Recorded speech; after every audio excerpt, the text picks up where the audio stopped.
day 28 of 30 Days of 360. And it definitely feels like day 28. It's just been a lot of work posting a video every single day. But it's also been really exciting testing and experimenting. I get a lot of ideas of like, oh, I should try this, I should try that, and like, I feel like I can actually go 30 days more trying to figure out, like, prototype and experimenting with VR. It's just crazy, and I am pretty excited to see what comes next. Like, what's the next step? Like, how are people going to use 360 video and VR for that matter? However, augmented reality seems like something that's going to be more ubiquitous or more pervasive than VR.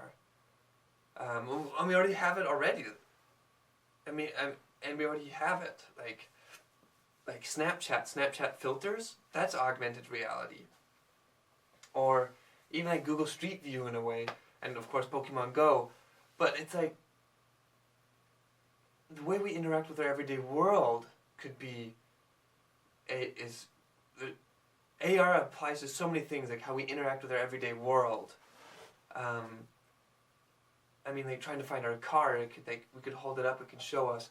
Or, you know, in construction, for example, you hold up a screen or a tablet with a camera on it, and it can measure things for you. It can tell you where lines are, like certain cables and lines are in the walls, and you can follow those.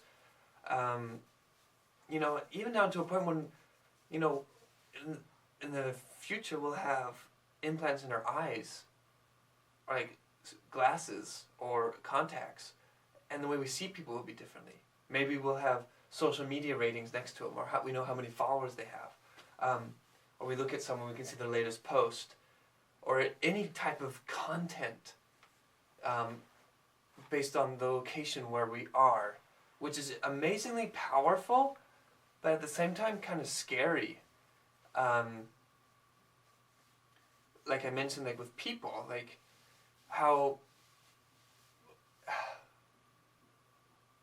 we begin to look at people with more than just our physical senses. Like, we'll have this added layer of augmented reality, giving us more context, more ability to interact, of course, and a lot of benefits that way. But I almost wonder if it makes us less human, that we're pursuing digital experiences outside of our physical sensory set. Because VR and AR really just expand our senses, and that's what makes them feel immersive. Is the more they approximate our senses, the easier it is for our brain to be fooled or to kind of give into that illusion, and thus it feels really immersive. That, like, when I use a VR headset that has all the entrails of like triggers in the hands, things on the feet, and it tracks my, like, where I move in the room, like, that actually feels pretty real. Like, all of a sudden I'm engaging, I'm reacting, like, I hear the noises the right way as if I were there in that situation. You know, I played this game where, like, I was making fireballs and throwing fire arrows, and, like, it was super cool, and it actually kind of, like, when I took off the headset, I was like, oh, like, I'm not in this magical world anymore. So we have a whole sense of, like, ethical dilemmas ahead of us to figure out in terms of VR and AR. And specifically with VR and even more specifically with 360 video, is how it records. Like, all of a sudden now, nothing is hidden. Like, I just put up this camera and it records in full 360 degrees. That's pretty crazy. Like, you're seeing every bit of my office right now. I'm not hiding anything, which is really screwy. Cool that, like, you know, for posterity's sake, like, I can see this, like, my creative space.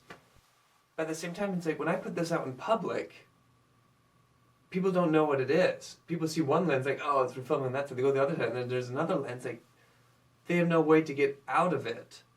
And I don't really ask them either that I can film. I do in certain scenarios when I deem it appropriate, but obviously when I'm out in public, I can just do that, and that's, I just film because it's public. I don't know. I just think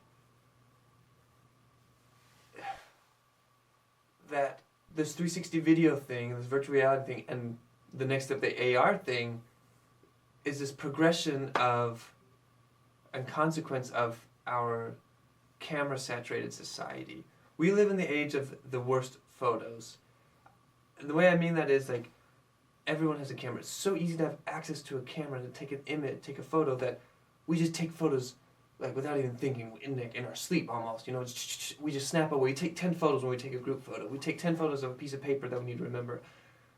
It's so easy and so instant that it almost like destroys the value of an image, but also manipulates and changes our understanding of an image. Whereas even 50 years ago, 20 years ago, an image was valuable, or more valuable than I would say it feels today.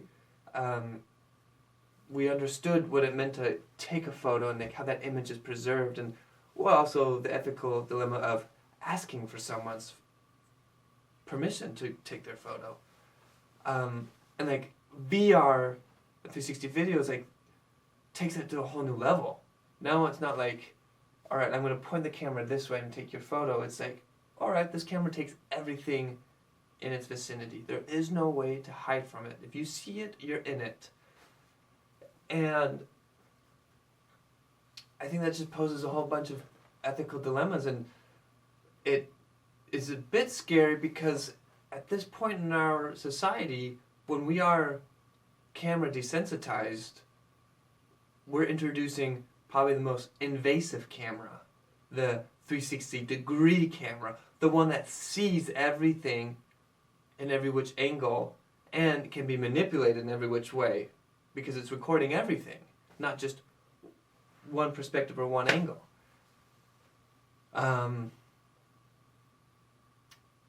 So that's a little bit of food for thought. Wanted to share something, needed to post something for today.